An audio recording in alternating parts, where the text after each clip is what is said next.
In Act 1, Philip comes home late from work at the hospital. It's almost 10 o'clock. I'm starving. And although it is quite late, Ellen isn't home yet. Where's Mom? She went to a school board meeting. Robbie sees that his parents are very busy. You and Mom haven't had dinner together with us in almost a full week. Yeah. I feel bad about us not having dinner with the family, but our schedules are so different. A little later, Robbie talks to Grandpa. What do they talk about?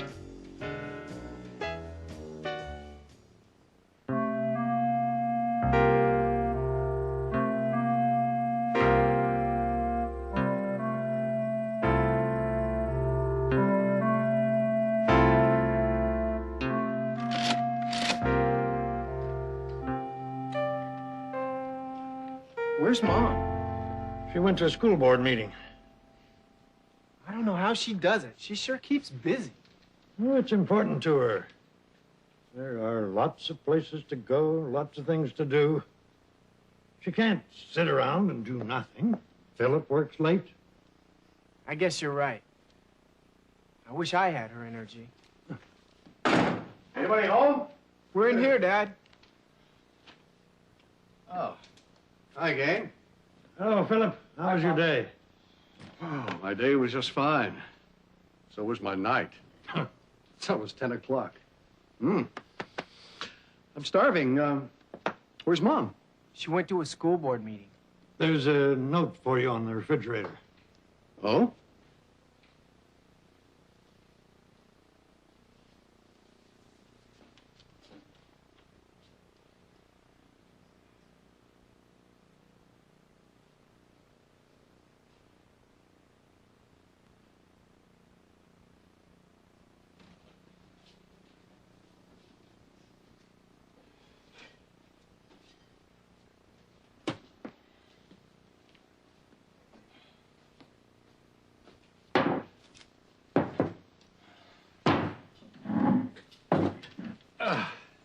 Did you have dinner, Robbie?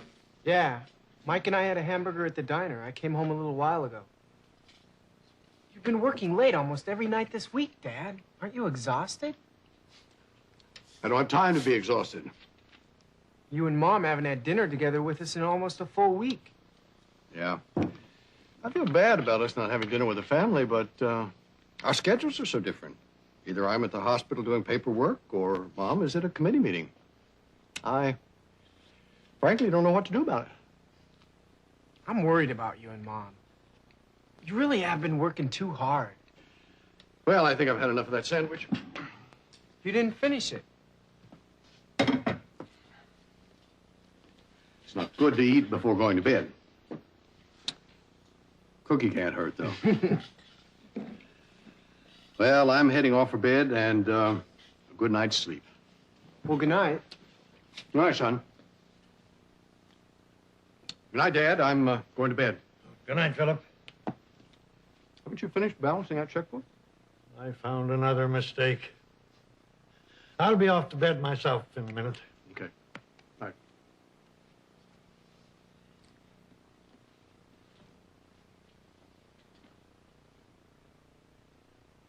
I'm really concerned about them, Grandpa. Concerned about whom? About Mom and Dad. They hardly ever see each other. Dad often works late, and Mom has all these committees she's on. What do you propose to do about it? You have that look in your eye. I don't know, but there must be a way of getting them to spend more time together. Quality time.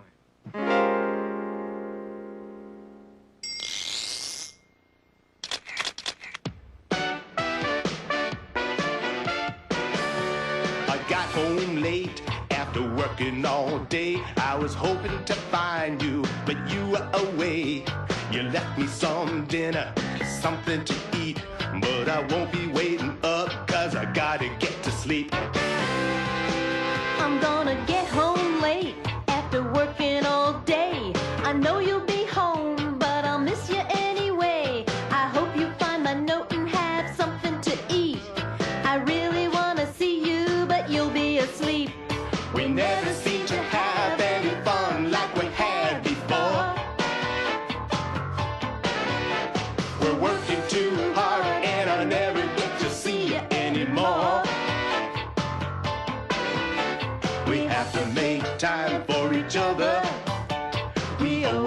ourselves and one another. So why don't we do it? What do you say? Let's make some changes, we can start today. We need some quality time together. What we need is quality time. Oh yeah. We need to talk to each other, laugh with each other. Let's get together, you and me. With quality time, we'll enjoy each other's company. You're working long hours and you're never at home. Sometimes it seems you're just a voice on the phone. And when you call, you say you'll be home late.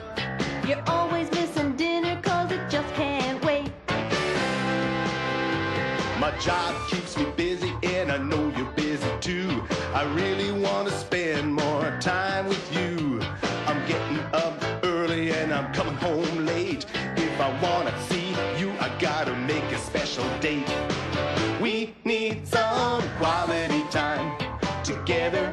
What we need is quality time. Oh yeah. We need to talk to each other, laugh with each other. Let's get together. In Act 2, Robbie tells Ellen how he feels. Dad works hard and he works late. You work hard on all your committees and you work late. Robbie wants his parents to spend some time together. I think you ought to take a vacation away from the family. Alone. But Ellen knows that she and Philip are too busy to take a vacation. So Robbie tries again. I think I have an idea. What is Robbie's idea?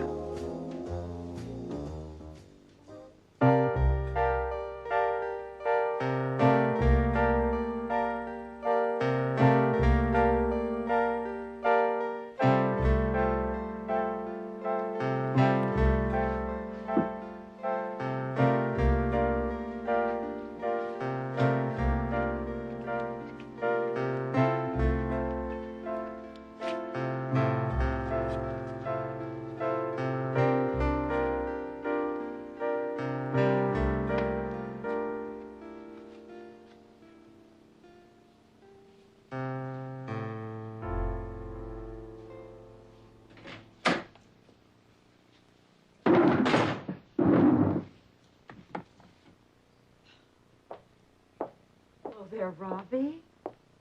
What are you doing up this late? Reading? Reading at this hour? Oh, come on, Robbie. What are you doing up this late? Things on my mind? Do you care to talk about them? Sure, if you don't mind listening. Robbie, remember me? I'm your mother. If you have something you want to talk about, I'm always prepared to listen. You haven't been around much lately. So that's it. Okay, let's talk. You and Dad are like ships that pass in the night. Dad works hard and he works late. You work hard on all your committees and you work late. I thought you were proud of the work I do. I am, Mom. Real proud. You are one fantastic mom, but I've been noticing how little quality time you spend with Dad and me. And the family. It's a real problem, Robbie. I know it. I'm concerned. There must be a way that Dad and you can spend more time together. Well, we always talk about taking a vacation together with the family. I think you ought to take a vacation away from the family. Alone. Kind of a second honeymoon. It would be wonderful, but our schedules won't allow it. I think I have an idea. You do? Yup.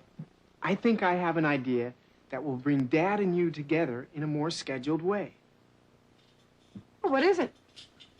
Well, you know how Dad is always talking about the kids in the ward and how important it is for them to be paid attention to? Yes. Well, and how hard it is because the doctors and nurses are so busy? Yes. How would it be if you took some time to work with Dad towards solving that problem? I don't get it. Like setting up a regular weekly reading program. You and Dad. You and Dr. Philip Stewart going to the children's ward once or twice a week and reading to them. Not a bad idea, Robbie. As a matter of fact, it fits right in with something I'm working on right now with the school board committee. What's that? I've been trying to work out a program in the public school that will bring parents and teachers together once a week to read to the students, their own children, really. By doing that, it will encourage reading. So it might fit in with a program for reading to the kids in the hospital. You're right. We'll do it. I'm going to talk to Daddy about it right now. But Dad was so exhausted when he came home from work. Why don't you talk to him about it tomorrow? You are a very smart young man, Robbie. I think I'll wait until tomorrow. You won't forget, will you? Oh, believe me, I won't. It is a great idea, and I promise you I won't forget. Thanks, Mom. Thank you, Robbie.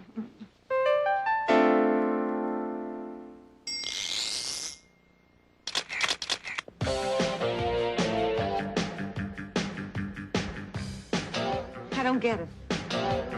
I don't understand. I don't follow you. No, no. Oh, no, no. Run that by me again, because I don't understand. No, no. I don't get it. I don't get it. What do you mean? I don't get the picture. Huh? I don't get it. Explain it all again, 'cause I don't understand. No, no. I don't get it. What are you trying to say? What are you trying to say? I don't get it. Exactly what do you mean? I don't follow you. Could you explain that again? I don't get it. I don't understand. I don't follow you. No, no. Oh, no, no. Run that by me again, because I don't understand. No, no. I don't get it. Ah, I get it. Oh, I see what you mean. Yeah, I see what you're trying to say. I get it. Right, I see. Oh, I know what you mean. Okay, I follow you now. I understand. I get it. I get it. In Act 3, Ellen tells Philip about her project. The plan is a simple one. Involve the entire family in a reading project. Philip thinks the project would work in hospitals. My patients, mostly kids, would love to read and be read to. So Ellen and Philip agree to work together. Would you work with me on it? I would love to, Philip. What will Ellen and Philip read to the children?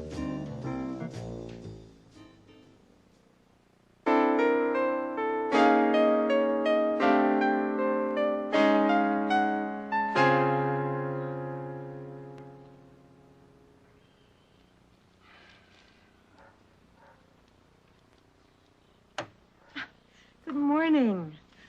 Oh, what a wonderful morning. Don't the flowers smell wonderful?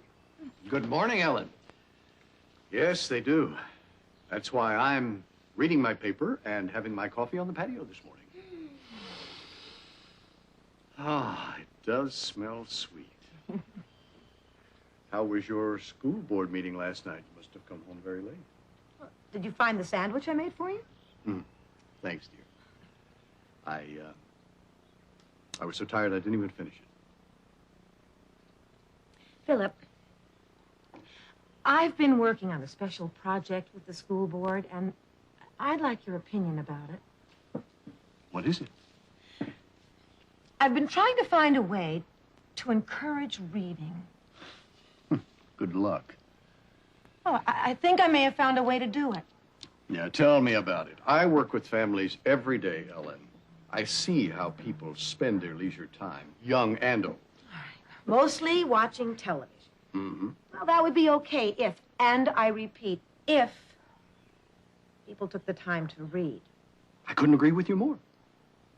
The question is, how do we get them to read more? I think you're going to give me the answer to that question. You have that look in your eye. I do have an answer, Philip, or at least I think I do. Well, tell me about it.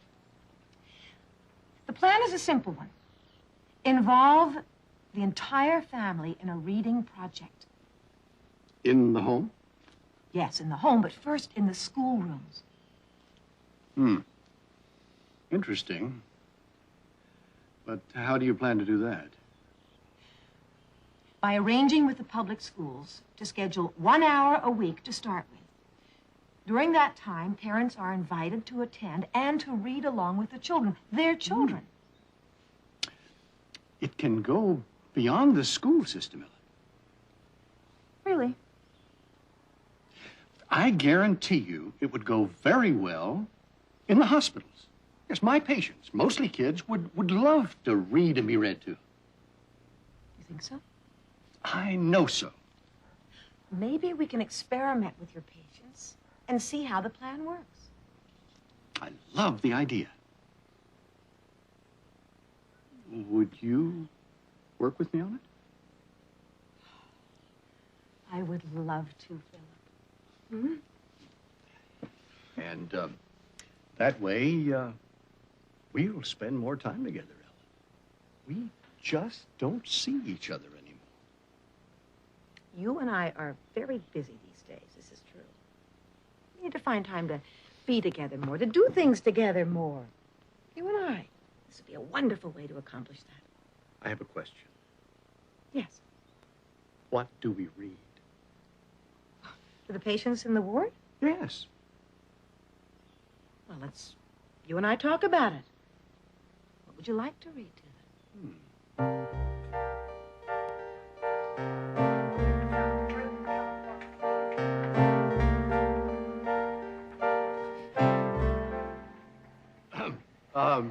Mrs. Stewart and I will read a poem by Robert Frost.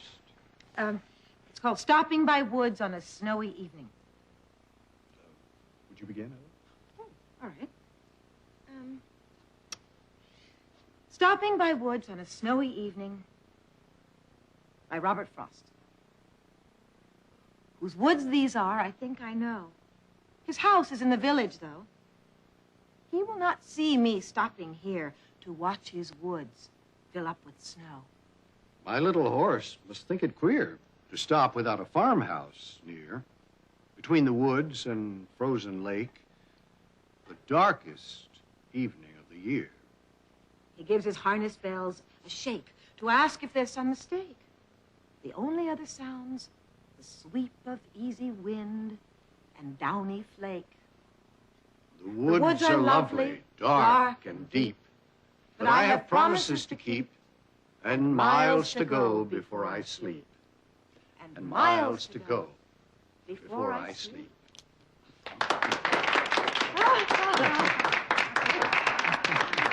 You two belong on stage. That was wonderful. Grandpa. Dad, Robbie, when did you come?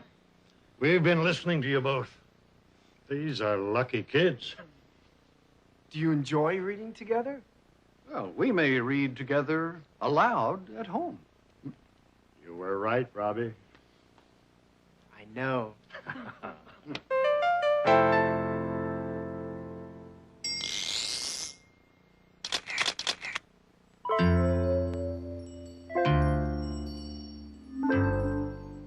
Whose woods these are, I think I know.